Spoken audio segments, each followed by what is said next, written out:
మిమ్మల్ని ఇంకా కూడా ఇప్పటికీ ఇంకా బాల హీరోగానే చూస్తున్నారా జనాలు? ఎవరు సార్ జనాలా?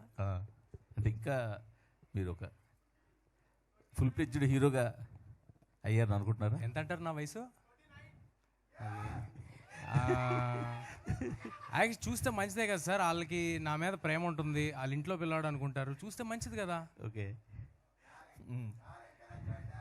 భలేవరే చెప్పండి సార్. అంటే అంటే ఈ సినిమాలో క్యాన్వాస్ చూస్తే చాలా పెద్ద క్యాన్వాస్ ఉంది. అవును సార్. ఆ క్యాన్వాస్లో మిమ్మల్ని చూస్తే మాత్రం కొంచెం మీ లెవెల్కి దాటిన క్యాన్వాస్ అనిపించడం ఏమైనా ఉందంటారా? నేను చెప్తాను, మరి మీరేమనుకోకూడదు. ఓకే,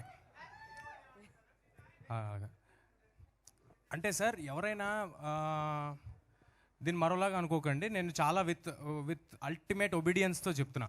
ఎవరైనా సెకండ్ జనరేషన్ యాక్టర్స్ కానీ ఎవరైనా అలా ఎవరైనా వచ్చారనుకోండి సార్, వాళ్ళ ఫస్ట్ సినిమాలకి ఇంతకంటే పెద్ద సినిమాలు చేశారనుకోండి, మీరు ఎవరు ఈ క్వశ్చన్ అడగట్లా. మీరు నాలాంటాళ్ళు చిన్నప్పటి నుంచి ఇక్కడ ఉండి ఎన్ని సినిమాలు చేసి నేను పెద్దయ్యాక మళ్ళీ ఓబేబీలో క్యారెక్టర్లు చేసుకుని ఎంతో సినిమా చేసి బయట డైరెక్టర్లతో సినిమాలు చేసుకుని వచ్చి ఏదో మౌంట్ చేసుకుని కింద మీద పడి చేసి చేసి చేసి కష్టపడి ఓన్లీ ఒకటే అండి, ఇక్కడ బతకాలి అనే కష్టపడి సినిమా చేస్తే మీరు అదేదో చిన్న చూపు చూసినట్టు అనిపిస్తుంది. సరిపోతారా అంటే అంటే నా ఉద్దేశం ఏంటంటే సార్, నా ఉద్దేశం ఏంటంటే నేను వేరే వాళ్ళతో కంపేర్ చేసుకోవట్లేదు సార్. వాళ్ళు నేను ఒకటే అని కూడా నేను అనట్లా. వాళ్ళందరికీ ఆ అవకాశం వచ్చింది. అలాగే నాకు హనుమాన్ అనే అవకాశం వచ్చింది సార్. అంటే సార్ మీరు మధ్యలో ఆపకూడదు. అయితే నాకు హనుమాన్ అనే అవకాశం వచ్చింది. ఇప్పుడు ఒకటి సినిమా నాకేమిచ్చింది అనేది అందరికీ కనిపిస్తుంది సార్. సినిమాకి నేనేమి ఇచ్చాను అనేది నాకు డైరెక్టర్కి తెలుసు సార్.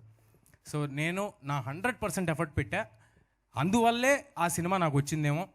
నేను 100% ఎఫర్ట్ పెట్టినందువల్ల, నేను ఉండటం వల్లే మీరు సర్ప్రైజ్ అయ్యారేమో ఈ సినిమా కంటెంట్ చూసి. సో నేను అనుకోవటం ఇది భగవంతుడు నాకు ఇచ్చాడు సార్, దీన్ని అయిపోయిన సినిమా నా దగ్గర నుంచి ఎవరు లాక్కోలేరండి. Thank you sir. అంటే చెప్పండి సార్. మీరు అంటే మీలాగే బాలనటుడిగా స్టార్ట్ చేసి రకరకాల సినిమాలు చేసి పెద్ద హీరోలు అయిన వాళ్ళని ఎవరైనా దృష్టిలో పెట్టుకుని ఈ సమాధానం చెప్పారా? లేదే. అదేం లేదా? లేదు, నేను సెకండ్ జనరేషన్ అన్నానండి. అవునండి. నాలాంటి వాళ్ళు అంటే బయట నుంచి వచ్చిన వాళ్ళందరి గురించి అంటున్నానండి. బయట నుంచి వచ్చిన వాళ్ళందరూ ఏదైనా ఇలాగా కొంచెం మ్యాగ్నానిమస్ ఫిల్మ్స్ కానీ ఏదైనా అటెంప్ట్స్ కానీ అంబిషియస్ అటెంప్ట్స్ కానీ ఏదైనా చేసినప్పుడు అసలు మీ గురించి కాదు సార్, మీరు అన్నమాట గురించి కాదు.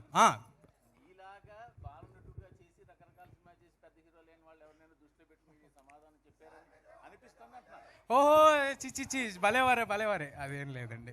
అంటే ఏది కాదు సార్, అంటే ఎంటైటిల్ చేయొద్దండి. మూర్తి గారు క్వశ్చన్ అడిగారు సార్, మీరేనట్లా ఎంటైటిల్ చేయకూడదు ఎవరిని. వాళ్ళకి అది మీకు ఇది అని ఎంటైటిల్ చేయకపోతే హ్యాపీగా ఉంటాం సార్.